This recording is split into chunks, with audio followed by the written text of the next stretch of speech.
Bonjour à tous, je me présente, je m'appelle Vincent Perrin, je suis architecte sur l'ensemble des technologies cognitives d'IBM, principalement dénommées autour du flagship Watson, dont vous avez probablement entendu parler, en tout cas je l'espère. Et en tout cas à la fin de cette session, j'espère avoir une meilleure compréhension et des possibilités et de la valeur que ça peut avoir pour vous. N'hésitez pas à la fin de cette session, on devra avoir un peu de temps pour poser toutes questions que vous pourriez avoir et pour approfondir votre connaissance sur cette thématique. Alors globalement dans cette heure, on va principalement parler d'intelligence artificielle, de développement, de comment on peut capitaliser sur ce qu'IBM offre dans ce secteur d'activité. Et pourquoi c'est un secteur d'activité important? Alors je pense que vous n'êtes pas sans savoir, et on le voit dans la presse chaque jour, de nouveaux articles fleurir autour de l'intelligence artificielle. Une grosse couleur autour de l'intelligence artificielle grand public, ou de General Artificial Intelligence, qui n'est pas forcément le positionnement qu'IBM offre. On est vraiment plus dans une approche orientée business, où comment on va être capable, de démocratiser l'intelligence artificielle et de l'appliquer à une expertise, un domaine d'activité pour des entreprises permettant d'exploiter celui-ci et d'augmenter, et on aime bien le terme augmenter plutôt que artificiel en termes d'intelligence, augmenter le collaborateur, augmenter l'engagement vis-à-vis du client pour, in fine, soit augmenter la productivité, soit augmenter les ventes qui peuvent y être. J'ai repris là un certain nombre d'analystes ou de commentaires d'analystes sur l'explosion et les tendances sur les années à venir autour de l'intelligence artificielle.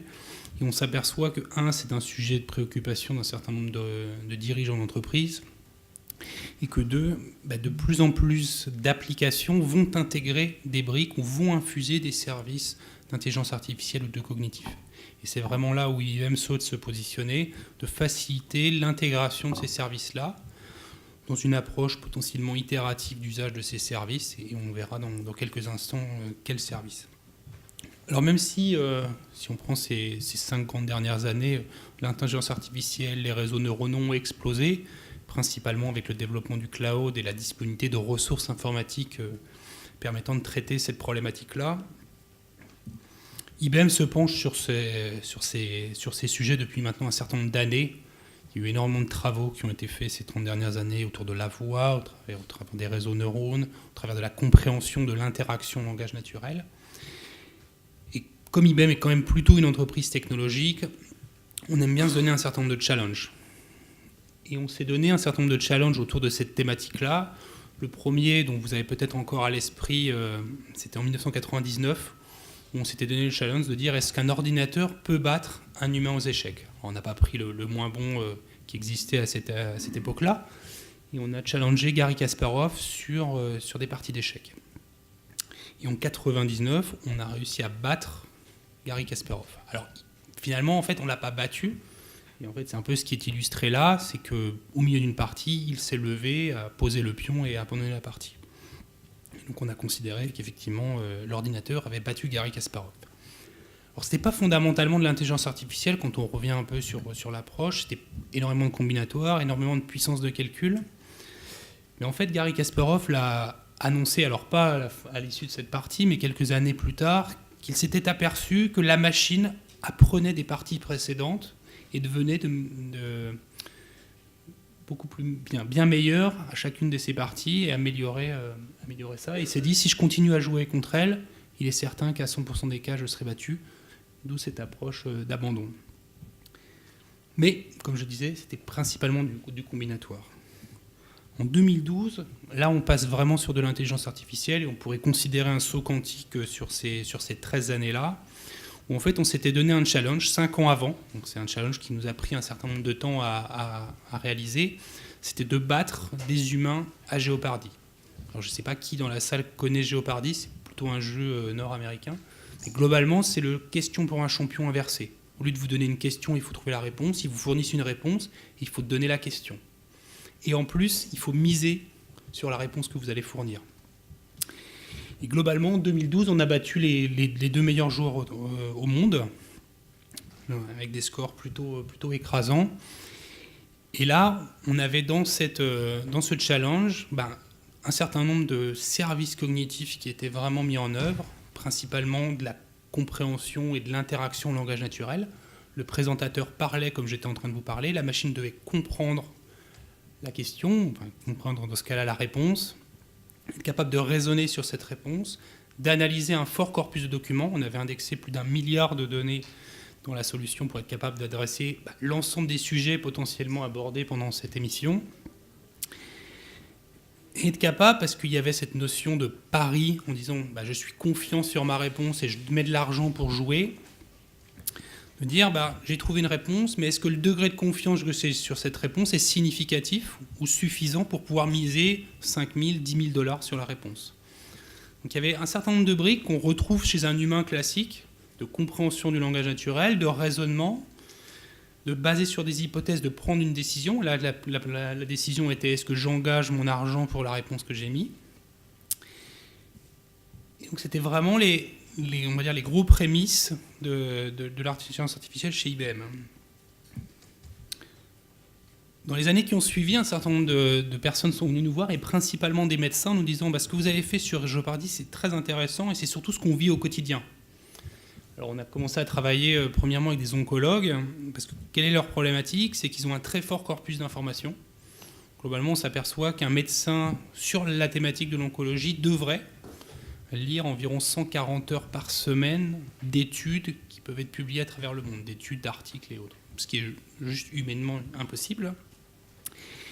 Et globalement, et l'autre point qui était vraiment significatif pour eux, c'est qu'ils se sont aperçus au fil du temps que donner un mauvais diagnostic est plus grave que de donner un bon diagnostic. Donc ce qu'ils ne veulent pas, ou ce qu'ils ne voulaient pas à l'époque, c'était une machine qui leur disait moi je sais tout, j'ai tout lu, et voilà la solution, voilà le diagnostic, et voilà ce qu'il faut que tu fasses pour le patient. Et de par ce qu'on avait appris, ce qu'on avait mis en place dans Jeopardy, en fait, la solution Watson, dans l'ensemble des services dont on va parler dans quelques minutes, fournit la preuve ou le raisonnement qui a amené la solution à dire je pense que c'est cela, et amène également un degré de confiance. Donc amène cette preuve de confiance pour le praticien, qui est de dire je vous fournis à l'information praticien de je pense que le patient souffre de ça et que tu devrais mettre tel traitement, voilà comment j'appuie mon argumentation, et voilà le degré de confiance que j'amène.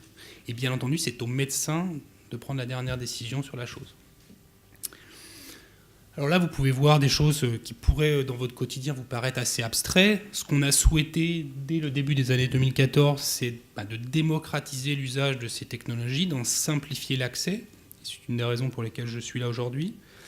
Et en fait, quand on a commencé, on avait un service qu'on pouvait consommer au travers du cloud IBM, qu'on appelait Watson Jeopardy, Question and Answer. Globalement, on pouvait lui faire ingérer un corpus sur un domaine d'activité donné et lui poser des questions au langage naturel, et le système nous ressortait de l'information basée sur ce corpus. Mais en fait, on s'est très vite aperçu, de par les échanges qu'on avait avec nos clients, que c'était trop restrictif en termes de capacité cognitive, et qu'ils souhaitaient d'avoir beaucoup plus de granularité sur les usages et potentiellement de nouveaux usages qui pouvaient faire sens pour eux.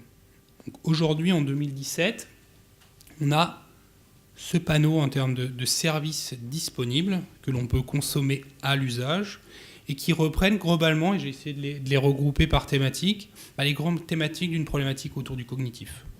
Toute la partie traitement du langage naturel, être capable de reconnaître une intention, de reconnaître une phrase, sa constitution, d'être capable potentiellement d'extraire un certain nombre de concepts, un certain nombre d'entités, des commentaires ou des textes qui peuvent être mis par un client, bien entendu d'avoir des thématiques autour de la traduction, capable de traduire des commentaires dans plus d'une 60aine de langues, être capable de capter l'émotion écrite par un interlocuteur. Typiquement, on a un certain nombre de nos clients qui l'utilisent soit dans des approches de chatbot, soit dans des approches d'email, où je reçois un commentaire du client, je vais être capable de comprendre l'intention qui est portée dans cet email, voir si j'ai potentiellement, si je suis dans une approche de type assurance, que la personne me demande la souscription à un contrat d'assurance, est-ce que j'aurai bien toutes les informations dans l'email qui vont me permettre de finaliser le processus de souscription, et potentiellement de comprendre l'émotion qui est transmise dans cet email. Est-ce que la personne est plutôt joyeuse? Est-ce que la personne est plutôt triste? Est-ce que la personne est plutôt en colère? Et donc potentiellement de faire varier la réponse ou la manière dont je vais répondre avec le client. Un usage dans les chatbots qu'on utilise également dans l'assurance, c'est Si on voit que la personne commence à être aigrie dans sa discussion, ou plutôt impolie, potentiellement d'offrir une bascule sur un agent plutôt humain que de continuer le dialogue en termes de chatbot. Ou potentiellement, si je ne suis pas encore arrivé à ce niveau d'énervement de l'individu, de modifier la manière dont la réponse sera fournie, pas en termes de contenu, mais donc pas en termes de fond, mais plutôt en termes de forme. Je prends un exemple tout bête. On a un chatbot dans le retail où la thématique principale était d'avoir des informations sur sa commande. Quand les gens demandent des informations sur la commande, c'est que la plupart du temps, ils ne l'ont pas reçue. Si la personne a un ton poli et commence son interaction en disant « Bonjour, je suis à la recherche d'une commande que je n'ai pas reçue », typiquement, le chatbot peut lui demander « Pourriez-vous me fournir le numéro de la commande ?» et continuer son interaction. Mais si la personne commence en disant « Ça m'énerve, ça fait 5 jours que j'attends mon colis, je n'ai toujours pas reçu », donc on voit un ton un peu agacé de la personne, j'ai toujours besoin, le chatbot a toujours besoin de l'information du numéro de référence de la commande, mais va tourner sa phrase avec un peu plus d'empathie pour potentiellement essayer un peu de calmer l'individu. Donc d'adapter le ton de l'agent conversationnel en fonction du ton du client. Des thématiques autour de la parole, être capable d'intégrer dans tout processus d'interaction avec un humain du speech to text et du text to speech, de la reconnaissance visuelle. Ça, c'est un élément significatif et de plus en plus important, et je vous le citerai dans les exemples au travers d'une entreprise avec laquelle on a travaillé sur Lyon autour de cette thématique-là, mais être capable de reconnaître ce qui a été pris en photo ou potentiellement ce qui apparaît dans une vidéo, soit de base parce que le système a été entraîné par IBM, mais également est entraîné par l'entreprise qui, en fonction de son domaine d'activité, a entraîné le service à pouvoir reconnaître sa thématique. Si je prends un exemple, une société américaine qui fait de l'imagerie satellite, lui permettre de reconnaître des champs avec tel type de récolte, des zones plutôt inondables par rapport à d'autres, donc de comprendre et d'amener de la valeur sur l'image. Et tout un travail également sur la donnée, pour être capable d'ingérer des documents plus ou moins structurés, donc structurés ou semi-structurés, et permettre de requêter ces données en langage naturel, de manière extrêmement simple pour un individu. Et on a des clients qui ont 100 000, 200 000 documents qui ont été ingérés dans la solution et qui leur requêtent, et tout à chacun peut requêter ces informations pour en extraire la quintessence. Et un petit point intéressant dans cette partie données, on a un service qu'on appelle Knowledge Studio, qui est principalement utilisé par des experts de domaine, qui permet en fait d'entraîner la technologie cognitive IBM sur un domaine d'activité particulier.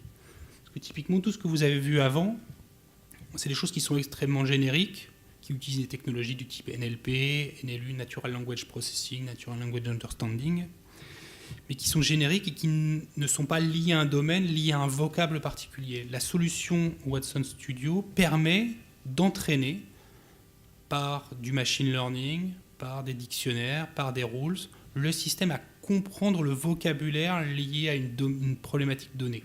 Parce que typiquement, le même texte d'information qui traite de données pétrolières ou d'assurance ou de banque, même si c'est potentiellement les mêmes mots, ce n'est pas forcément les mêmes informations que le système va vouloir en extraire.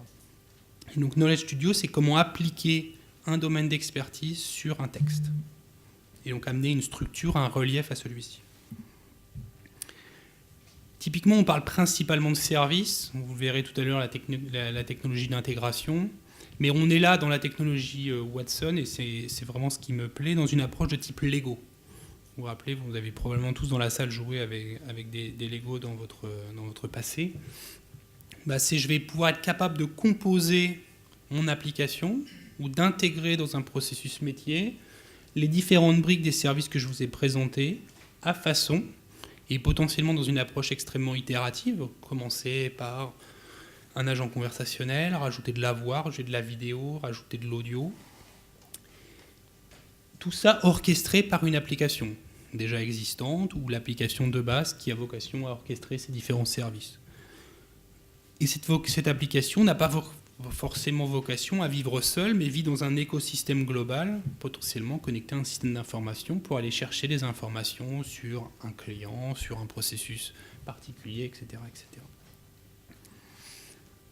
Donc on peut imaginer tout type de combinaison de services qui font sens à cet instant T pour un client, pour une expérience de client final que l'on va souhaiter vouloir avoir.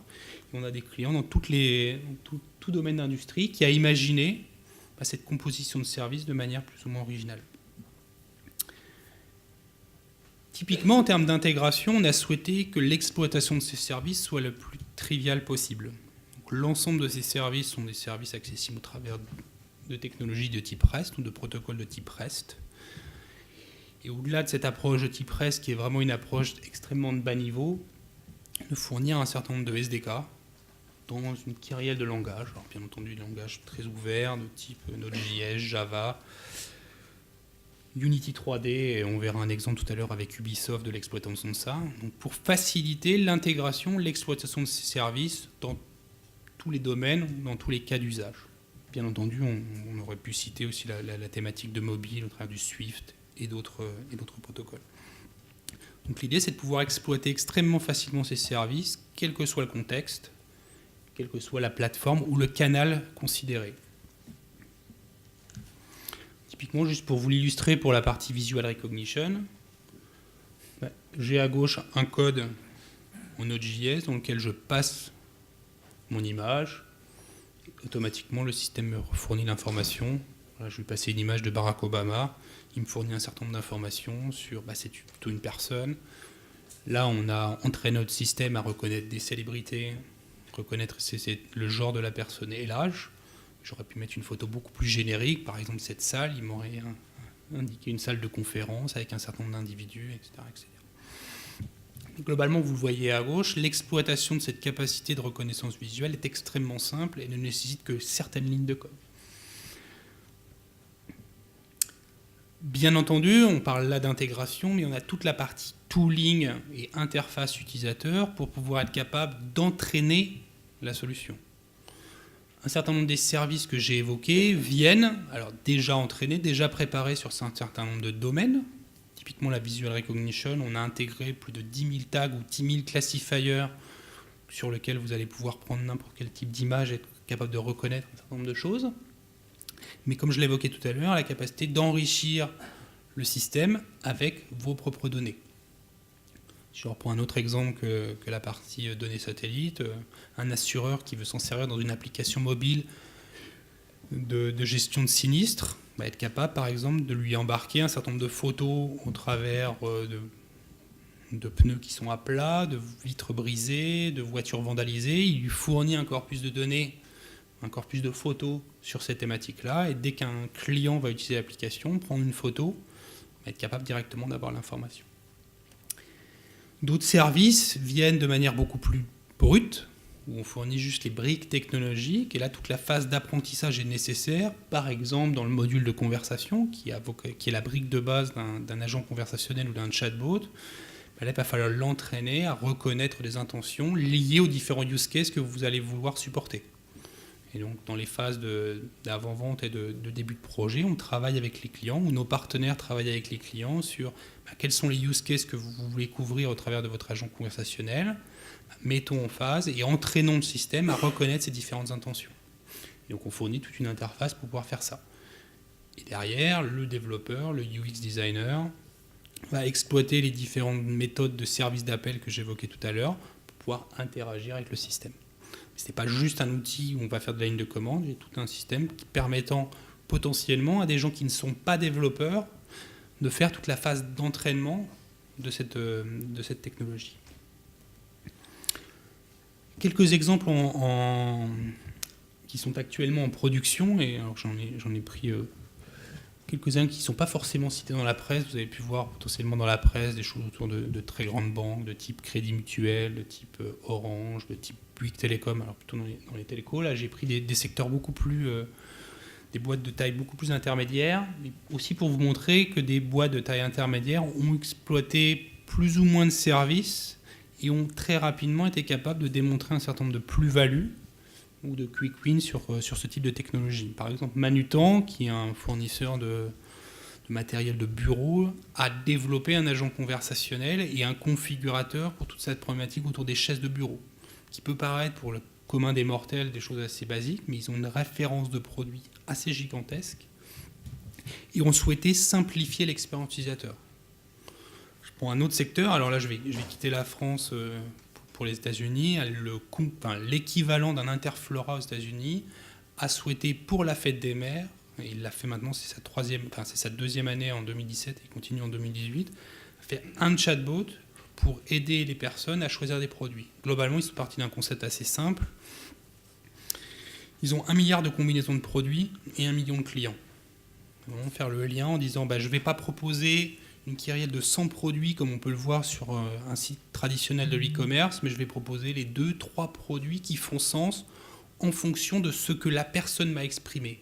Et la manière dont elle l'a exprimé, c'est pas un QCM avec des cases en disant j'ai plutôt une appétence pour tel ou tel type de fleurs, tel ou tel type de vase. C'est une interaction avec la personne en langage naturel, comme on pourrait l'avoir dans un magasin physique, mais au travers d'un support digital. Et la technologie cognitive est là pour aider à la compréhension de cette interaction. Si on se rapproche maintenant un peu plus de nous, Cognitive Matchbox, par exemple, est une petite start-up qui a utilisé des services de la plateforme, d'ailleurs que je ne l'ai pas cité tout à l'heure, un service qu'on appelle Personality Insight. Le but de ce service, c'est basé sur de l'information qu'un client pourrait nous fournir. Ça peut être un email qu'il a échangé avec nous, ça peut être une analyse de ses flux Twitter, de ses flux Facebook, de sortir une caractéristique sociale de l'individu. Est-ce que la personne est plutôt introvertie, extrovertie, curieuse? Est-ce qu'elle est ouverte au changement? D'avoir également des informations sur ses habitudes de consommation. Les films, la typologie de films qu'elle aimerait regarder. Est-ce qu'elle est plutôt une personne qui lit ou est-ce que c'est plutôt une personne qui regarde la télé, etc. Donc, toutes des informations sur des caractéristiques sociales. Et ce qu'ils en ont fait, couplé à des algorithmes de caractérisation sociale d'individus, ils en ont fait une offre de service qu'une entreprise ou qu'une start-up a aussi, sur laquelle une start-up a capitalisé, qui s'appelle Victor & Charles, que je vous encourage à regarder, qui ont fait une offre extrêmement simple pour les hôteliers, en leur disant, vous avez des clients VIP, vous voulez essayer de mieux les comprendre et de mieux les satisfaire, on vous offre une offre à un prix que je pourrais presque considérer comme ridicule. Vous nous fournissez un certain nombre d'informations, alors ça peut être l'email, ça peut être le Twitter ID, le Facebook ID, si potentiellement il a des informations publiques, et on va vous sortir une cartographie de votre client et vous dire quelles sont potentiellement dans votre panel d'offres que vous avez à faire dans votre hôtel, celles qui font le plus de sens pour lui. Donc permettre à des entreprises, des hôteliers qui ne sont pas fondamentalement des gens qu'on pourrait considérer comme des geeks, d'avoir une meilleure connaissance de leurs clients. D'autres exemples, Ubisoft, alors on avait fait un jeu avec eux au travers de Star Trek, et principalement là, l'exploitation des services de speech-to-text et de text-to-speech dans un univers 3D. Mediaven utilise aussi les services de text-to-speech et speech-to-text, mais là pour toute la partie captioning et enrichissement de vidéos multimédia. C'est un des secteurs sur lesquels on a de plus en plus de demandes de nos clients. C'est-à-dire on a des grosses banques de vidéos, et on souhaiterait augmenter l'information qu'on a sur les vidéos, en capturant l'audio, en capturant potentiellement les contenus qui sont mis dans les images de la vidéo, pour potentiellement pouvoir, en langage naturel, requêter la vidéo, faire des recherches sur celle-ci, pour pouvoir potentiellement faire un croisement entre une personne qui parle devant un paysage spécifique sur une thématique donnée dans une vidéo. J'évoquais le cas de l'entreprise lyonnaise que je ne citerai pas pour des questions de confidentialité, qui a utilisé une application extrêmement basique, qu'on pourrait considérer basique pour des gens qui sont un peu technophiles, mais extrêmement pertinent. Ils ont des machines plutôt de chantier qui nécessitent un savoir-faire, qui nécessitent une formation que potentiellement l'ouvrier de base n'a pas. Et ce qu'ils ont souhaité, c'est pour éliminer les risques d'incidents sur l'usage de ces machines, de valider que la personne qui va vouloir prendre cette machine est à minima formée sur celle-ci. Et globalement, ce qu'ils ont fait, c'est développer une application mobile. La personne arrive sur la machine, prend une photo de la machine, on la reconnaît, on identifie en fonction de la personne est-ce qu'elle a été formée ou pas sur cette machine, et si elle n'a pas été formée, directement lui pousser un tutoriel qui va lui permettre de comprendre l'usage de la machine, et lorsque la personne a lu le tutoriel, directement d'activer l'usage sur une console digitale de celui-ci. Et donc là, on était vraiment dans cette approche de j'ai un service extrêmement simple dans un processus de formation. Je prends le visual recognition, je l'entraîne à reconnaître mes différentes machines et j'intègre ce service dans cette application mobile. In fine, ce n'est pas d'utiliser de l'intelligence artificielle qui était pertinent pour eux, c'était de réduire les risques d'usage sur des machines ouvrières. Mais ils se sont dit que ce support-là était pertinent. Alors j'ai essayé de vous préparer une petite démonstration. Comme je ne suis pas sur mon laptop, je me suis permis de l'enregistrer. Mais bien entendu, tout ce que vous allez voir existe et fonctionne. Alors plutôt que de vous faire un chatbot, comme vous pouvez potentiellement en avoir vu des milliers, j'ai essayé d'enrichir cet agent conversationnel avec des services additionnels. Et c'est vraiment la vision qu'on a derrière la plateforme Watson. C'est de dire au client, oui, vous voulez peut-être aujourd'hui développer un simple agent conversationnel qui va être capable de traiter 3 ou 4 use cases, mais essayez de voir plus loin, parce que potentiellement les attentes de vos consommateurs, les attentes de vos employés vont être multiples. Et ça ne sert à rien de vous restreindre à une approche potentiellement minimaliste. Alors là, j'essaie de le prendre complètement en dehors d'une approche entreprise. Sur le thème, alors pour ceux qui connaissent et les gens qui sont un peu fans de comics, le sigle Avengers. Donc en fait, j'ai pris des petites figurines de mon fils que vous allez revoir pour utiliser par exemple le service de visual recognition. Mais globalement, je vais avoir dans cette démonstration mêlé 3 services dont je vous ai présenté tout à l'heure. L'agent conversationnel qui aura vocation à comprendre l'intention qui est derrière ma question, le service de reconnaissance d'image et le moteur de recherche cognitif que je vous évoquais tout à l'heure sous le terme de discovery, qui va me permettre de répondre à des questions que potentiellement je n'ai pas prévues. Parce que ce qu'on s'aperçoit sur les chatbots, c'est que c'est un peu la règle des 80-20, même si le 80 était peut-être un peu excessif. C'est qu'on aura préparé le chatbot, on aura anticipé en fonction des experts et des demandes des clients un certain nombre de use cases, mais potentiellement ça peut sortir au-delà de ça. Et si je devais entraîner au travers d'une interface le système à reconnaître toutes les questions, toutes les thématiques qu'un client pourrait me poser sur tout mon corpus d'informations, ça serait un peu difficile. Donc ce que l'on fait chez nos clients, c'est que un certain nombre de services, un certain nombre d'intentions de use case sont entraînées par des experts, disant je vais couvrir telle ou telle thématique, tel ou tel type de demande, ce que je vous évoquais tout à l'heure sur la recherche de commandes. Mais je vais également faire ingérer des informations que j'ai chez moi. Alors, ça peut être des FAQ, ça peut être des manuels d'information, des manuels d'utilisateurs, etc. Et je vais les connecter derrière mon chatbot pour que si la personne me pose une question sur une intention que je n'ai pas, ou sur laquelle je n'ai pas entraîné mon système, directement je puisse challenger mon corpus et potentiellement fournir soit le document, soit un passage de ce document via le chatbot. Et ça, c'est extrêmement utilisé aussi dans toute la partie conseillers ou agents de call center pour leur permettre de se concentrer sur l'interaction avec le client et de déléguer l'accès à des questions un peu plus compliquées sur des corpus qui potentiellement peuvent être changeants au travers de cette interface-là. C'est par exemple ce que le Crédit Mutuel a fait sur 25 000 de ses conseillers, de leur fournir 2 chatbots qui sont connectés à leur corpus de données réglementaires, de contrats et d'offres pour pouvoir leur permettre, en langage naturel, d'interroger et de retrouver la bonne information. Alors rentrons un peu plus dans le sujet de la démonstration. Alors, je ne suis pas un UX designer comme vous pouvez le voir ici. Donc on va enlever la partie interface, ce qui veut aussi illustre bien que vous pouvez imaginer tout type d'interface et potentiellement tout type de canal d'interaction. On a un exemple assez intéressant aux États-Unis, une société équivalente à Home Depot qui s'appelle Staples, qui ont fait ce qu'ils ont appelé un easy button.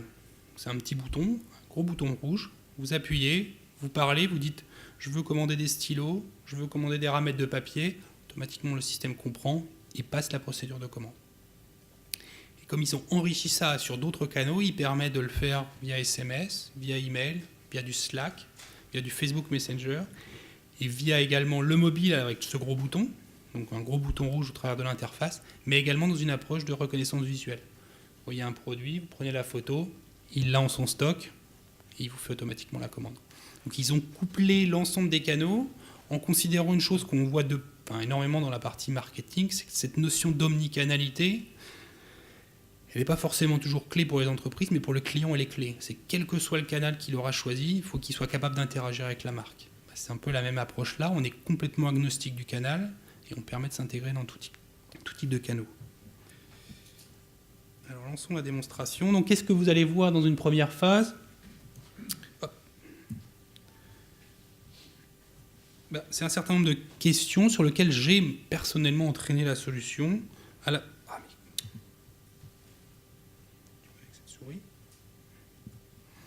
à reconnaître cette question, et je lui fournis une ou plusieurs réponses qui sont adaptées à cette question. Donc là, voilà, typiquement, la personne me pose cette question-là. C'est une question que j'avais identifiée. Je lui fournis la réponse. Je pourrais potentiellement avoir une séquence de réponses différentes. Mais c'est moi qui l'ai entraîné parce que j'avais prévu cette question-là. Pareil, si la personne me pose une question sur la date de publication du premier Avengers, c'est une question que j'avais anticipée. Bien entendu, il aurait pu me faire plein de tournures différentes de cette question-là, mais ça m'aurait permis d'avoir cette même question. Là, la personne me demande si je connais Hulk. Je lui réponds que oui, bien sûr. Elle me propose de la challenger. Je lui upload une photo. Directement, le système va me la reconnaître. Je vais juste vous faire une petite pause. Donc là, j'étais sur des choses que j'avais potentiellement déjà préparées. Un certain nombre de questions sur lesquelles j'avais entraîné le service de conversation. De la visual recognition, sur lequel j'avais déjà entraîné à reconnaître un certain nombre de personnages des Avengers. Mais là, on va rentrer sur des questions un peu plus poussées. Alors, même si je pense que dans la salle, vous connaissez tous la réponse, personne ne me pose la question-là, que je n'avais pas anticipé, mais j'avais formé la solution, et principalement au travers du module de Discovery, à répondre à d'autres types de questions. Et globalement, je lui avais fait ingérer des articles de Wikipédia sur les Avengers. Ce qui me permet de pouvoir répondre à la question sur la couleur de Hulk. Et en fait, il va me donner un passage de l'article qui traite sur cette thématique-là. Mais je peux aussi avoir des questions un peu plus ouvertes. Par exemple, qui a joué...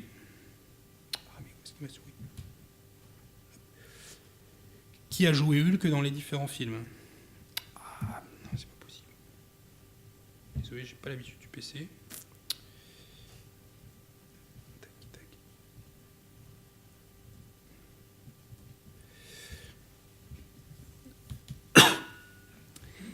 Et donc là, en fait, qu'est-ce qui va se passer? Il va me ressortir un certain nombre d'informations sur les différentes personnes qui ont joué Hulk dans des films. Comment il fait ça, en fait? C'est que lorsque j'ai ingéré le document, il n'a pas uniquement utilisé le document brut. Il a été capable d'extraire un certain nombre d'entités sur lesquelles il avait été entraîné ou sur lesquelles moi je l'avais entraîné. Et typiquement, il avait été capable de reconnaître des individus et de savoir que ces individus-là avaient été des acteurs. Et donc, comme ils sont potentiellement traités dans la thématique de Hulk, ils ont été les acteurs qui ont joué Hulk dans la série. Là, je lui pose une autre question. Donc là, c'était une question sur laquelle j'avais entraîné le système et sur lequel, globalement, je lui demandais quels sont l'ensemble des héros des Avengers qu'il connaît. Il me fournit cette liste-là. Bon, il en connaît déjà, on le voit un certain nombre, mais globalement, il ne les connaît pas forcément tous. Donc je vais le challenger en lui disant « Mais tu ne connais pas Captain America, qui est plutôt célèbre ?» Il me dit non. Il me demande une approche extrêmement polie de me reprononcer l'information. Et qu'est-ce qu'il va faire? Il va capter cette information, il va la rentrer dans son système. Donc là, je suis dans une approche de j'aide le moteur conversationnel à s'enrichir en termes de contenu, et là, typiquement, à comprendre que Captain America est aussi un héros des Avengers, et que potentiellement, ça pourrait être intéressant d'avoir des informations sur lui. J'ai testé extrêmement rapidement une photo de Captain America, et effectivement, il n'est pas capable de le reconnaître, c'est normal, il ne le connaissait pas précédemment. Et ce qu'il m'a proposé là, c'est de dire, entraîne-moi à le reconnaître. Donc qu'est-ce que je viens de faire? J'ai sélectionné un fichier zip avec une dizaine, une quinzaine, dans mon cas là, une quinzaine de photos que j'ai extraites de Google qui représentent Captain America, et je l'ai uploadé au travers de mon chatbot. Il m'informe que le training va prendre 3 à 4 minutes pour pouvoir regérer ses classifieurs. On va le laisser travailler en background, mais on va continuer à discuter avec lui. Et là, typiquement, je vais lui dire, est-ce que je pourrais te poser une question un peu plus personnelle ou un peu plus poussée? Donc là, qui était, par exemple, quel est le motif sur le costume de Captain America? Une question extrêmement ouverte que, bien entendu, personne qui conçoit un agent conversationnel pourrait imaginer. Voilà. Il me dit, j'en ai aucune idée. Donc vous avez à droite la capacité qu'on avait offert dans ce chatbot de fournir du contenu. Donc là, typiquement, je vais lui fournir un fichier Word, donc, qui est mon extract de Wikipédia. Je vous montrerai après si ça vous intéresse son contenu à la fin de la vidéo. Et qu'est-ce que je vais faire? Je vais entraîner l'agent sur ce document-là. Donc je repose la même question, et automatiquement, il va me refournir, en fonction du contenu que je viens de lui mettre, cette information. Il m'a informé que le drapeau américain se situe sur le costume de Captain America. Et je pourrais lui poser d'autres questions. Qui a, par exemple, écrit les magazines Captain America? Il me ressort les différents auteurs qui sont cités dans le document. Donc là, ça vient de l'enrichissement via le Natural Language Understanding dans la solution. Je pourrais lui demander un peu la même question que j'avais posée sur Hulk, qui joue dans les articles, qui ressort des noms, il voit qui est acteur et me propose cette information-là. Si je reprends maintenant la photo, je peux considérer que le training est fini. Je reprends la même photo que tout à l'heure, je l'upload. Si tout se passe bien, c'est une vidéo qu'il va me faire, il va me présenter que c'est bien Captain America.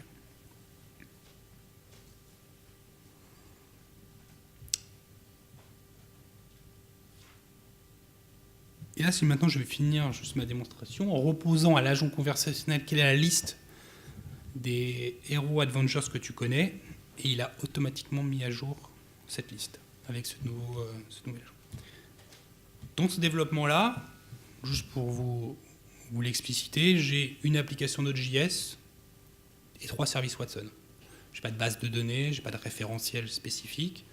J'ai, en utilisant ces 3 services Watson, été capable de traiter un certain nombre de questions courantes que je connaissais ou sur lesquelles je subodorais que l'individu allait me poser des questions. J'étais capable de reconnaître des figurines. Ça, c'est le document que je lui ai fait ingérer. C'est un document Word extrait de Wikipédia. Je lui ai fourni ce document tel quel. Il l'a enrichi avec tout ce qu'il connaissait sur le domaine. Et ensuite, j'ai été capable de le requêter sur des questions beaucoup plus ouvertes. S'il n'avait pas été capable de répondre, il m'aurait répondu un peu comme il m'a répondu tout à l'heure. Désolé, je ne sais pas. Et comment je sais qu'il aurait pu me répondre ça? C'est que potentiellement, c'est ce que j'ai mis en place dans mon code. J'ai dit, si tu as un indice de confiance inférieur à 75%, réponds-moi que tu ne sais pas. Plutôt que de ne pas me répondre. Plutôt que de me répondre quelque chose qui est... Certains acteurs ou certains de nos clients sont plutôt dans l'approche de dire... donne-moi la liste des 3 articles ou des 3 passages que tu trouves les plus pertinents et indique-moi l'indice de confiance. Et c'est moi qui choisirai celui qui est le plus pertinent pour moi.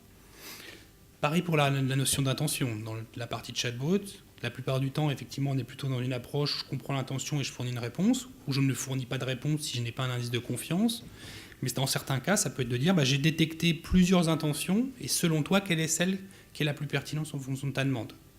Et donc potentiellement d'avoir une boucle vertueuse pour réentraîner mon chatbot sur une meilleure compréhension future des intentions. Alors maintenant, vous pouvez vous dire, en tout cas je l'espère, c'est bien beau ce que Vincent m'a dit, mais comment je peux le tester? Comment je peux essayer d'expérimenter la chose? C'est très simple, vous avez un URL, alors vous pouvez même taper juste bluemix.net sur votre moteur de recherche favori. Vous créez un compte, c'est gratuit, ça prend moins de 5 minutes, et vous n'avez pas besoin de carte bleue. Et globalement, qu'est-ce que vous avez derrière? Vous avez une plateforme PaaS sur IBM Cloud, sur lequel vous avez accès à l'entièreté des services dont je vous ai parlé, que vous pouvez instancier, dans une approche de type freemium, donc vous avez accès à l'entièreté des capacités de la plateforme, dans un volume d'appels d'API limité. Typiquement, pour le chatbot, juste pour vous donner un chiffre, vous êtes limité à 10 000 API par mois, ce qui suffit largement pour faire un mini POC ou un mini prototype. Pareil pour la partie documents, vous êtes limité à 2000 documents que vous allez pouvoir ingérer. Tester la technologie, ça suffit largement. Et voilà, ça vous permet de manière extrêmement simple, vraiment dans une approche freemium, de pouvoir tester l'ensemble de ces services-là et de les valider. Vous vous dites, maintenant c'est bien, j'ai créé un compte, je peux pouvoir utiliser la technologie. Vincent m'a montré que c'était assez simple, mais est-ce que je peux faire des choses un peu plus compliquées? La réponse est oui, et on amène, pareil, sur Internet, un grand jeu de formation, d'articles, de training, sur lequel vous pouvez même avoir ces petits badges digitaux que vous voyez sur la partie gauche pour montrer aussi au marché que effectivement vous savez comment maîtriser tel ou tel service de la technologie Watson. On a aussi écrit des grands livres, alors ça revient un peu des réminiscences du passé où on était un peu moins wiki-oriented. Là c'est un gros PDF, vous en avez sur l'ensemble de ces services-là, ça fait 200 pages. ça couvre tout le service, et en plus ça vous explique plein de samples pour pouvoir commencer. Parce que ce que je n'avais pas forcément précisé tout à l'heure, dans la partie SDK au travers du GitHub dans lequel j'avais fourni le lien, c'est qu'on fournit tous ces SDK, mais également pour l'ensemble de ces services, plein de petits exemples, plus ou moins avancés, qui montrent aussi comment on peut combiner ces différents services pour pouvoir mieux les exploiter. On a aussi un channel YouTube, ou plusieurs channels YouTube qui reprend l'ensemble de ces services-là pour les gens qui sont plus vidéo que lecture, avec des approches d'introduction au service, de deep dive sur le service, etc. Alors maintenant, vous avez vu tout ça, vous pourrez dire « ouais, mais c'est peut-être encore compliqué ». Alors, vous pouvez aller voir aussi ce channel YouTube de cette personne qui s'appelle Tanway. Alors, cette personne, c'est même pas un adolescent, parce qu'il a 13 ans. Et en gros, je pense que c'est... Alors, c'est pas un IBMer, on l'emploie pas, parce qu'on n'emploie pas d'enfants. Mais il a un channel YouTube qui est juste exceptionnel, et il a une capacité de vulgarisation qui est 100 fois meilleure que celle que je peux avoir sur des services qui sont... ou sur des thématiques qui ne sont pas forcément triviales. Visual Recognition, c'est facile. Le Knowledge Studio que je vous évoquais tout à l'heure, on commence à travailler beaucoup plus sur du NLP, et lui le vulgarise de manière extrêmement simple. Et il a fait donc ces différentes vidéos YouTube, il a fait un certain nombre de chatbots dans lesquels vous pouvez poser des questions, et voilà. Donc même des enfants de 13 ans, c'est pas péjoratif, peuvent exploiter la technologie Watson. Et globalement, c'est ce qu'on essaye de faire avec cette technologie-là. C'est-à-dire que bien entendu, l'ensemble de ces services reposent sur des réseaux neuronaux, et principalement pour un certain nombre d'entre eux open source. Mais ce qu'on a voulu, c'est de simplifier et d'outiller l'exploitation de ces réseaux neuronaux qui ne sont pas forcément communs pour tout le monde, et de les rendre accessibles au commun des mortels de manière extrêmement simple. C'est aussi pour ça que cette personne a réussi. Alors, je vous remercie. Juste avant de prendre quelques questions, et j'espère que vous en aurez dans la salle, deux informations que je souhaitais partager avec vous, peut-être un peu plus marketing. On organise le 13 novembre, et vous pouvez prendre des petites invitations au fond de la salle et à l'extérieur, un événement qu'on appelle le Watson AX X-Prize. En gros, c'est un concours qu'on a lancé sur 3 ans, on est à peu près maintenant à 1 an et demi, où on a ouvert ça à des startups en leur disant « vous avez des projets, vous avez des idées autour de l'intelligence artificielle, venez vous challenger », une sorte de hackathon sur un certain nombre d'années. Globalement, là, on est à peu près à la fin de la première année, et il y a 15 startups européennes qui viennent à Paris et qui vont expliciter leurs projets devant un certain nombre de pontes de l'intelligence artificielle IBM et autres. Chose intéressante, si ça vous intéresse, on a le prix est encore ouvert, c'est-à-dire que vous pouvez jusqu'à la fin de l'année vous inscrire et potentiellement participer. On a une donation de 5 millions de dollars pour la meilleure start-up sur cette thématique, ce qui peut être assez confortable pour potentiellement commencer à lancer un projet ou céder sur un projet existant. Ça, c'est principalement le matin du 13 novembre, et l'après-midi, on refait des workshops techniques. Potentiellement, si vous êtes sur Paris cette journée-là, ou si vous voulez prendre le train, comme je l'ai pu le faire ce matin, c'est assez rapide. Voilà, pour creuser un peu plus dans une approche end-zone, ces services-là. Sinon, il y a un autre petit jeu concours, alors ça c'est assez commun de ce type de conférence. Pour avoir plus d'informations, ou potentiellement gagner un baby-foot, un kit Arduino ou un robot Cosmo que je ne connaissais pas. Il suffit juste de laisser votre carte de visite et il y aura un tirage au sort ce soir à 19h30. J'en ai fini pour ma part. Est-ce qu'il y a des questions? Et ne soyez pas timide. Je ne l'ai pas été pendant 43 minutes.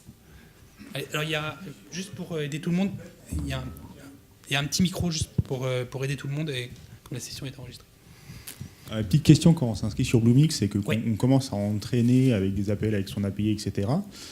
On laisse le truc en plan pendant 2 mois. On revient 2 mois plus tard. En fait, est-ce qu'on a quelque part une AI qui est, on va dire, segmentée, ça veut dire qu'elle est qu'à nous et personne d'autre peut voir ce qu'il y a dedans, ou est-ce qu'au contraire, on profite et on peut faire profiter aux autres de ce qu'on apprend? Alors ça, c'est un point très très important.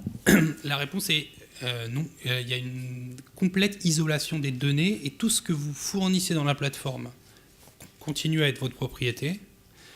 Toute la technologie d'entraînement que vous y... Enfin, pas de la technologie, toute la science d'entraînement que vous amenez vous appartient et n'est pas partagée avec d'autres. Et typiquement, ça permet de répondre à une des questions que j'ai la plupart du temps avec mes clients, c'est je prends la technologie Watson, mon concurrent prend la technologie Watson, comment je me différencie ? En fait, comment vous vous différenciez ? Vous vous différenciez comme vous vous différenciez aujourd'hui. C'est la manière dont vous allez l'apprendre, la manière dont vous allez vouloir que cette intelligence artificielle reflète qui vous êtes. Et globalement, si je fais une analogie, alors pas avec l'enfant de 13 ans, mais avec un enfant plutôt de 6 ans, parce qu'à peu près l'âge des intelligences artificielles aujourd'hui, là, vous avez un enfant de 6 ans qui est ultra performant, mais suivant comment vous allez l'apprendre, lui apprendre, soit il sera polytechnicien dans quelques temps, soit il ne sera pas forcément polytechnicien.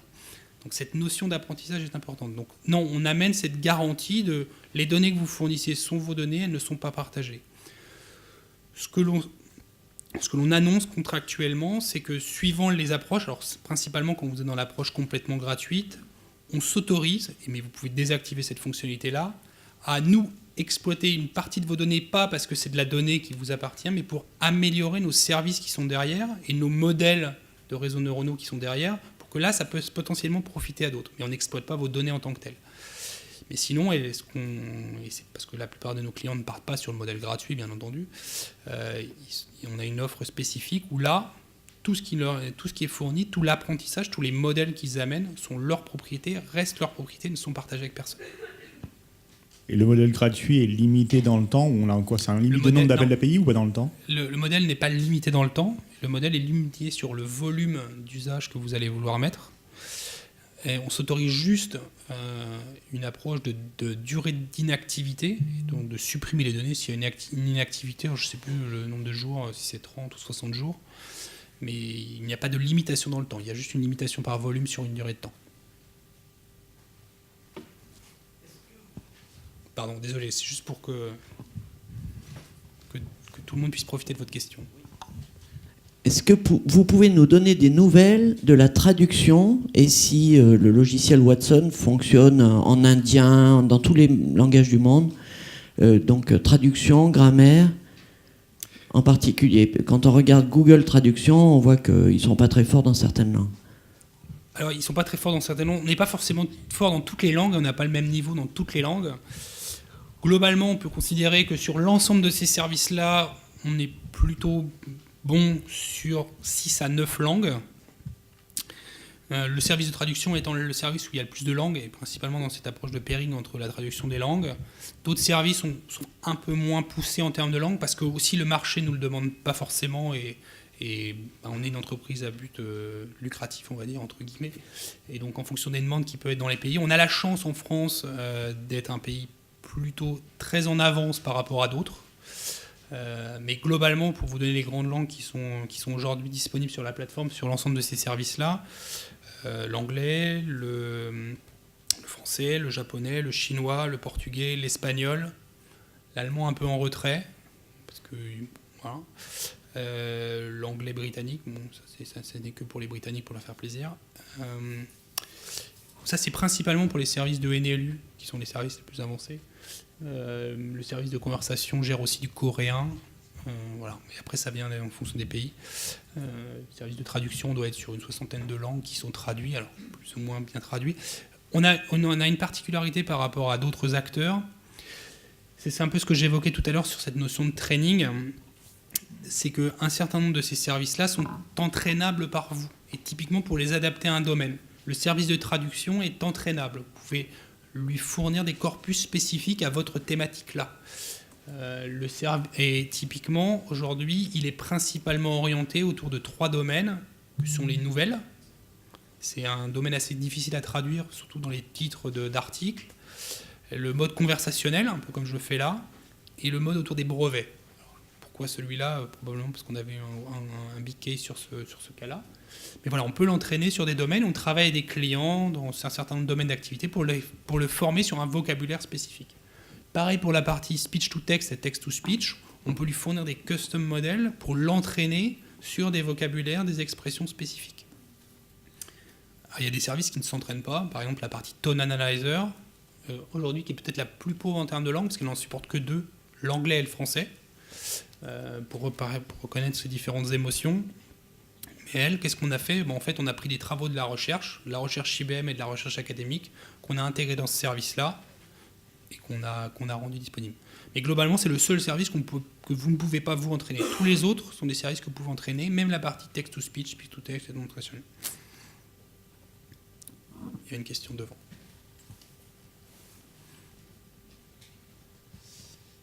Bonjour, merci. Bonjour.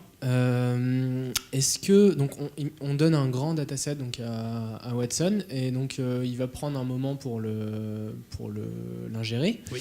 Est-ce que c'est plus une approche batch où on n'aura même pas un service partiel jusqu'à ce qu'il ait ingéré les données et qu'il soit prêt, ou est-ce qu'il y a un service peut-être partiel Ça, c'est un point important et c'est un point et c'est une faute de ma part de ne pas l'avoir explicité. Alors, c'est vrai que au début, je pensais que j'avais qu'une demi-heure et en fait, on a eu la largesse de me donner beaucoup plus de temps, donc je n'ai pas forcément tout traité.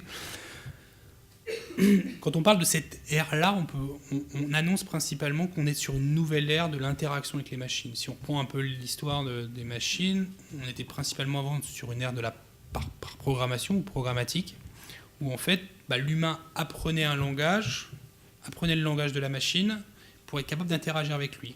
Là, maintenant, on est vraiment dans une approche d'apprentissage. Et en fait, le grand paradigme qu'il y a derrière, ou la grande problématique qu'il y a pour les entreprises, c'est quand je suis dans une approche programmatique, en fait, je programme un système sur un use case, sur un processus métier. Donc, je perdais énormément en agilité. Là, l'approche là, c'est d'être dans une approche d'apprentissage, mais point important, c'est que cet apprentissage, il est comme pour nous, tout à chacun, continue dans le temps. Donc, oui, on va pouvoir ingérer en mode batch, par exemple, dans les phases initiales d'un projet.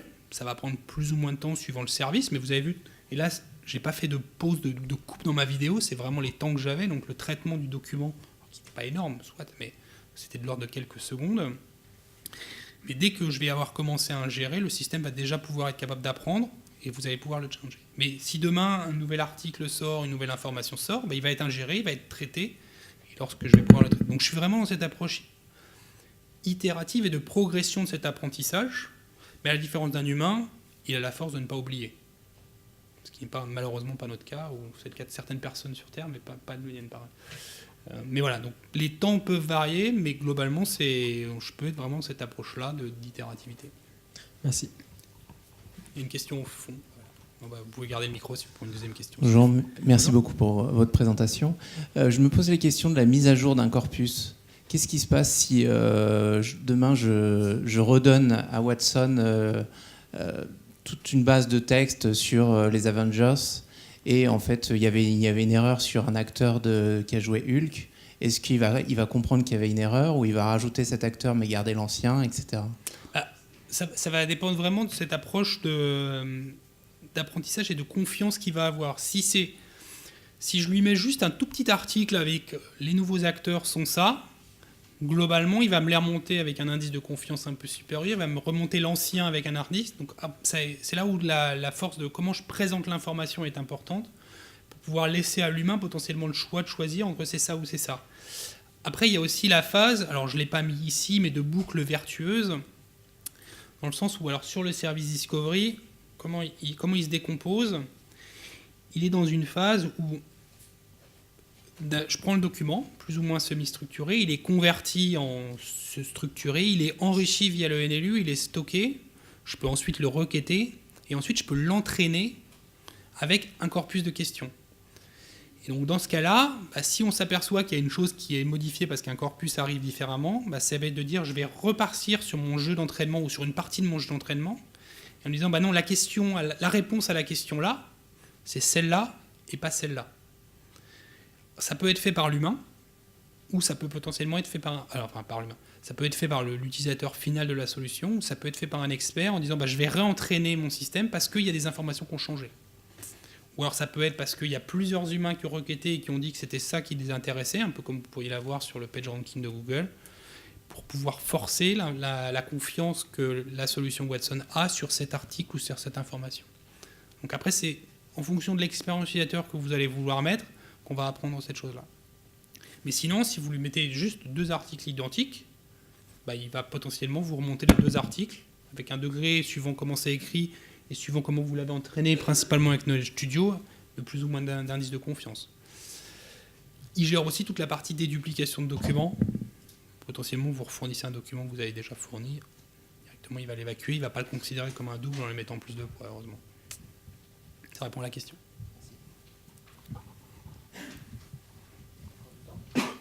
On a toute la journée. Enfin, moi, j'ai presque toute la journée. Oui, petite question. On parle beaucoup de langage. Est-ce qu'on peut coupler justement la donnée de type langage à de la donnée plus statistique, mathématique ? Genre, par exemple, j'ai 10 réponses potentielles en termes de documents, mais tel document, c'est celui qui est le plus utilisé par les internautes, donc je vais le privilégier, par exemple. Alors, là, typiquement, on va principalement soit travailler dans le front-end, en capturant le fait que j'ai présenté 10 documents à un client et c'est toujours celui-là qui en a, donc je lui mets un poids supérieur. Ou alors, je mets dans mon interface utilisateur le fait, un peu ce que j'évoquais avec monsieur tout à l'heure, en disant quand il a cliqué ça, intrinsèquement, il m'a donné l'information que c'était pour lui la bonne réponse, donc je le refais. Donc c'est soit je capture cette information et je laisse un expert faire cette pondération, soit c'est l'interface qui va réapprendre. Dans les chatbots, on met souvent ça dépend des agents conversationnels, mais on met est-ce que ça vous a été utile ou pas. Typiquement, c'est une information qu'on exploite. Alors certains ne l'exploitent pas, mais typiquement, c'est une information qu'on peut exploiter. Pareil sur la partie documentaire.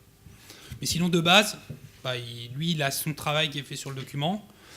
Surtout, pourquoi ? Parce que suivant les thématiques, alors là, surtout quand on est dans des grosses thématiques industrielles, si le manuel, en fonction de la question, c'est ce manuel-là, c'est pas fondamentalement à l'individu de choisir.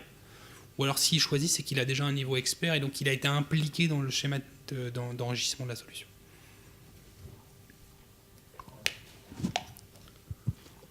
Quelle est la part du coût de l'apprentissage dans un projet ? Parce qu'en fait, on voit bien qu'il y a des aspects d'intégration, il y a ces outils, mais l'apprentissage, pour atteindre un niveau conversationnel assez affiné, on imagine bien qu'il y a un coût d'apprentissage important, humain. C'est un coût humain. On est vraiment, et ce qu'on explique aux clients, parce que suivant les use cases, il y a des fois des use cases où c'est un peu à l'époque du knowledge management où on disait j'ai des experts qui vont potentiellement partir en retraite, il faut que je les forme. Donc ces experts-là ne sont pas forcément disponibles. Nous, on en a besoin pour potentiellement former la machine. Typiquement, quand je suis dans une interaction de type B2C avec un vendeur, il faut que je prenne un certain nombre de vendeurs sur leur temps de travail pour pouvoir former, suivant la manière dont ils savent comment un client va poser de la question et comment il faudrait potentiellement lui faire répondre. Donc oui, la phase d'apprentissage est fondamentale.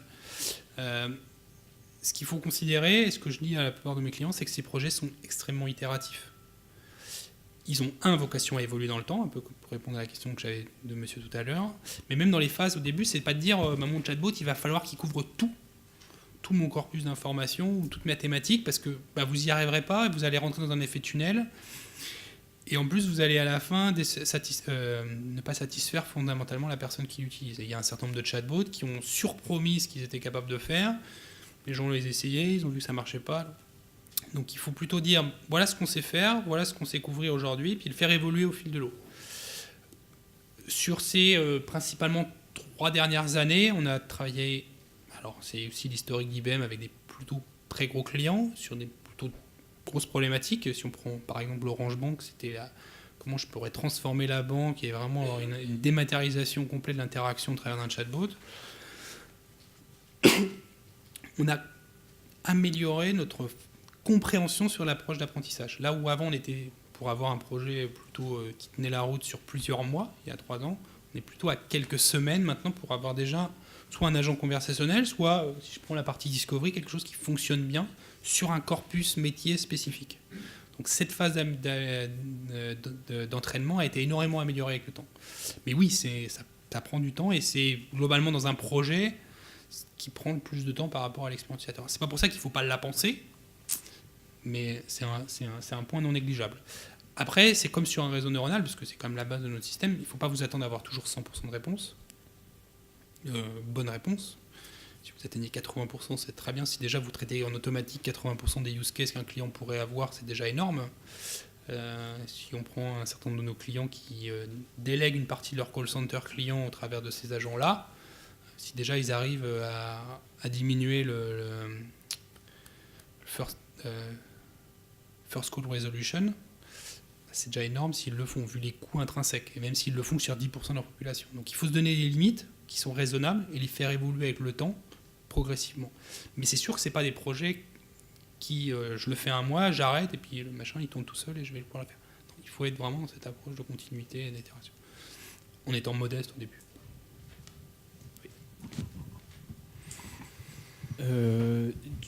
Du coup, en fait,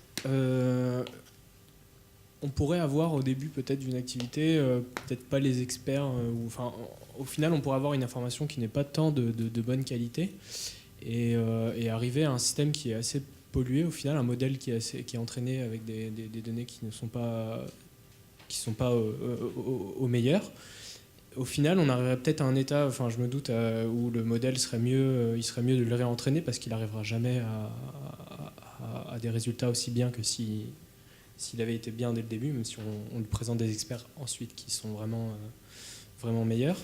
Est-ce qu'il serait possible peut-être d'arriver à des états antérieurs du modèle? Est-ce qu'il y aurait une sorte de versionning possible? Alors, ça c'est un point intéressant. Alors ça dépend des services, parce qu'il faut bien considérer que les services, alors même si on est tous autour de la thématique du cognitif ou de l'intelligence artificielle, c'est vraiment des services qui sont un peu différents.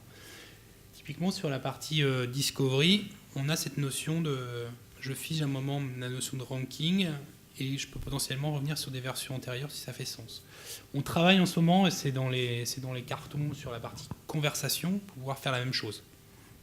Amener du lifecycle management et du versionning. Aujourd'hui, ce qu'on amène sur la partie entraînement, pour simplifier un peu ce que vous évoquiez sur la partie entraînement et boucle vertueuse, alors, suivant les versions qui sont choisies par les clients de ce service-là, de base, et c'est celui que vous pouvez tester si vous êtes en mode gratuit, en gros, il vous liste toutes les conversations passées, il vous dit celui-là, je ne l'ai pas forcément très bien compris, revenez dessus et puis faites-le. Et puis dire ça correspond à telle intention, ou potentiellement une troisième. Ce qu'on a amené en cours du premier semestre de cette année, c'est un service qu'on appelle Watson Recommande, où en gros, on a rajouté des modèles statistiques derrière, qui est de dire non, tu ne vas pas revoir toutes les conversations. On t'en a pris un subset, 10-15% des conversations, sur lesquelles on n'était pas forcément sûr, et on te dit si tu travailles sur celle-là, si ton expert travaille sur celle-là, tu vas grandement améliorer ton modèle en termes de détection d'intention. Plutôt que de prendre ton subset avec tes 1000 conversations, tes 10 000 conversations que tu as pu avoir. Donc ça vient aussi dans ces approches d'aider à l'entraînement, parce que sur ces 10 000 conversations, il y en a peut-être beaucoup que je n'ai pas compris, mais même si tu les améliores, ça ne va pas fondamentalement améliorer ça, parce que c'est peut-être des questions qui ne sont pas demandées. Il va amener cet apprentissage, cette chose-là, pour vous aider à comprendre là. Merci. Désolé pour la personne du fond qui court. Moi, j'avais une question qui pouvait être intéressante, étant donné qu'on peut lui faire de la gestion de documents. Est-ce qu'il est capable d'avoir une capacité de synthèse? Ça veut dire, je lui donne un document A, un catalogue de formation, je lui donne un tutoriel de formation, etc. Il l'apprend. Et derrière, l'idée, c'est qu'un collaborateur pourrait dire tiens, je ne connais pas tel sujet, je n'ai pas 3 heures pour l'apprendre, je veux juste savoir les éléments clés, etc. Est-ce que tu peux me synthétiser ce sujet-là? C'est un très très bon use case. Aujourd'hui, pour élargir un tout petit peu la thématique, Watson ne répond que sur ce qu'il connaît et on ne fait pas de NLG. On ne fait pas de Natural Language Generation, on ne fait pas de synthétisation de documents. Le NLG est une chose sur laquelle on travaille. Je pense qu'on va avoir des services de ce type-là sur les années, courant de l'année prochaine. Aujourd'hui, on n'a pas de capacité de NLG. Que ce soit dans la partie chatbot, sur la partie documentaire et autres. C'est sur des données qu'il connaît, qu'il vous présente, mais il ne va pas être capable de synthétiser ou de comprendre, d'aller... alors la génération de langage, il y a des choses qui existent et c'est plutôt... Je ne sais pas que c'est facile. C'est déjà un domaine d'activité qui a été travaillé, mais ce n'est pas les choix qui ont été faits aujourd'hui sur la plateforme Watson, c'est plutôt des choix pour l'année prochaine. La partie synthétisation est beaucoup plus compliquée parce que le sens que je dois avoir sur le document est encore plus poussé. Ça, je ne me prononcerai pas sur quand et si on aura un service dans ce type-là aujourd'hui. Je sais qu'il y a des sociétés qui le font, même en France, il y a une société française qui s'est spécialisée dans ça. Je ne sais pas quel est leur degré de pertinence en termes de synthétisation de documents, mais ce n'est pas aujourd'hui le positionnement de la solution Watson. Et du coup, comment on peut l'amener à ça? Si on veut l'entraîner, moi je pars du principe que c'est un gamin de 6 ans, donc suivant comment on l'entraîne, on peut lui faire développer certaines capacités, plus ou moins. Ouais, mais est-ce qu'on peut lui dire, lis le document, ok, c'est quoi le titre, c'est quoi la signature, ce que tu veux, et après lui proposer quelque chose qui pourrait lui faire enrichir sa connaissance en fait. Ils disent, ce document au final il parle de, et quand tu peux en parler, tu peux lui dire ça, ça, ça et ça. Et du coup tu enrichis son vocabulaire avec une interaction humaine. Alors, ça sera pas aussi trivial que ça en termes d'enrichissement. Ce qu'on peut imaginer de faire, c'est effectivement faire de l'extraction d'un certain nombre d'éléments au travers d'un peu les passages que je vous montrais là, en fonction de questions qui seraient formulées de manière spécifique, et par exemple un expert qui aurait vocation à connaître comment on synthétise un document, et de recréer un nouveau document qu'on ferait injecter à la machine. Mais c'est plus dans ce type-là. Parce qu'en fait, il ne saura répondre que ce qu'il a ingéré. Et il ne va pas faire de traitement spécifique sur cette ingestion. Oui, mais sur le chatbot. Mais le chatbot, on n'est pas aussi poussé que ce que vous évoquiez là tout à l'heure. Là, typiquement, ce que j'ai fait sur l'apprentissage... Alors, parce que l'apprentissage du chatbot est encore une thématique un peu particulière. Globalement, dans un chatbot, parce qu'il faut bien faire le distinguo entre la partie discovery et la partie conversation, qui peut être mis dans la thématique de chatbot, mais qui sont qui répondent à 2 problématiques et 2 stratégies de raisonnement différentes. Le service de conversation qu'on utilise au début, il a 3 grandes capacités. Il y a des capacités de détection d'intention, la notion de détection d'entité, des mots ou des thématiques typées, et la capacité de concevoir l'arbre de dialogue. Et globalement, sa stratégie de raisonnement, c'est je vais comprendre la question et le contexte de la question pour potentiellement fournir la réponse sur laquelle j'ai été entraîné. Discovery, c'est l'inverse. C'est de dire je vais trouver en fonction de la question la meilleure réponse dans un corpus de données vaste. Et c'est pour ça que les 2 sont intéressantes, parce que le premier me permet sur des intentions, des intents, que je connais, de pouvoir être capable de fournir une réponse sur laquelle je l'ai entraîné, alors que le discovery, c'est j'ai tout un corpus d'informations chez moi que j'ai fait ingérer, et donc là, je vous pose des questions et je vois potentiellement si dans mon corpus j'ai une réponse à cette question. Et il sait faire ça sous forme probabilistique. Typiquement la partie discovery, oui, et la partie conversation, c'est pareil. C'est-à-dire que quand il vous donne un indice de confiance, il vous dit en termes de probabilité, c'est ça qui est la bonne intention, ou potentiellement c'est cette liste d'intentions avec ce degré de confiance que je vais, ou ce degré de probabilité que je vais avoir. Mais typiquement, dans ma démonstration, si on prend juste le service de conversation, je fais de l'apprentissage sur les entités, ce qui est assez facile. L'apprentissage sur l'intention, quelque chose de beaucoup plus compliqué. J'ai essayé de m'y pencher et je n'ai pas forcément trouvé de solution simple pour le faire. Parce que autant lui apprendre des intentions, c'est facile, mais il faut aussi lui apprendre à répondre à ces intentions, qui ne sont pas dans le corpus, puisque par définition, si j'étais dans le corpus, j'aurais même pas besoin de lui apprendre l'intention, parce que je lui poserais la question, il me retournerait l'information. Donc l'apprentissage par un humain dans une approche d'interaction naturelle, comme on évoque là, ça peut être vrai dans un certain nombre de services, mais c'est pas forcément vrai dans un chatbot, parce que dans un chatbot, c'est bien de l'apprendre à détecter des trucs, mais si je sais pas quoi lui répondre derrière, c'est pas forcément simple. Et comme on n'a pas le NLG, il faudrait le coupler à des services d'autres, ce que certains de nos clients font, c'est-à-dire que là on voit plein de services qui sont pertinents, mais vous pouvez imaginer aller chercher d'autres services et de les combiner entre elles. Typiquement, vous ne voyez pas d'outils d'aide à la décision, de type moteur de règles, de type outil décisionnel. La plupart du temps, on couple ces 2 services pour potentiellement dans le chatbot comprendre l'intention, challenger un outil de décision pour faire une recommandation de produit, pour faire une recommandation d'action, et de lui représenter au travers de l'agent conversationnel. Et donc c'est vraiment cette approche Lego avec ces services-là, ou potentiellement d'autres Lego qui sont disponibles, ou d'autres services qui sont disponibles, pour amener ce que l'on veut réellement avoir à la fin.